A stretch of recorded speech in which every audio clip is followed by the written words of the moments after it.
Mga katropa, alam nyo ba na kapag ka nagmahal ang gasolina, nagmamahal din ang mga pagkain, produkto, pamasahe. Dahil dyan, noong panahon ni Presidente Marcos ay nagkaroon siya ng tinatawag na Oil Price Stabilization Fund. Ano yan?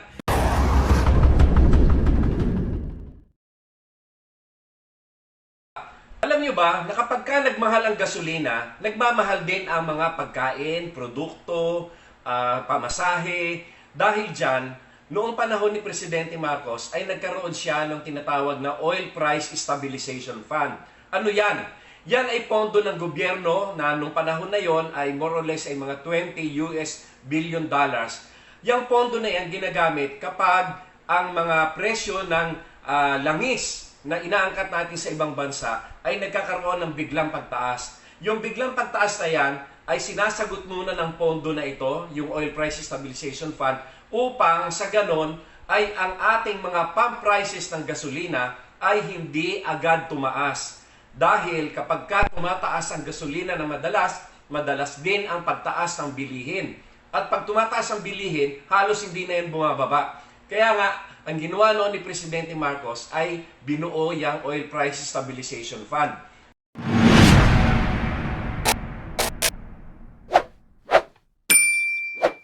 At yan naman ay binuwag ni Cory. Hindi nga malaman kung saan napunta yung pondo na yan eh.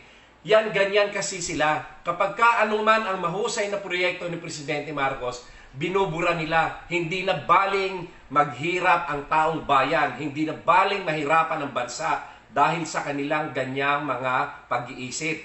No? Kaya kayo, pinalaki kayo na inundoctrinate. Kayo ay brainwash ng mga Aquino, brainwash kayo sa mga libro pa lang na masama si Marcos, masama ang martial law, merong mga human rights violations. Hindi totoo yan sapagkat ang talagang mga magnanakaw, ang talagang mga walang ya ay itong mga dilawan na ito, itong mga Aquino na ito sapagkat sila ang nagpahirap sa bayan. Alipin tayo ng mga oligarko ngayon sa tubig, sa kuryente, sa toll gate, sa gasolina dahil sa kanila. Kaya matuto na kayo, huwag na kayong maniniwala sa pagka-brainwash, sa pagka-indoctrinate sa inyo. Matuto na tayo. Pagtandaan natin, hindi masama si Presidente Marcos.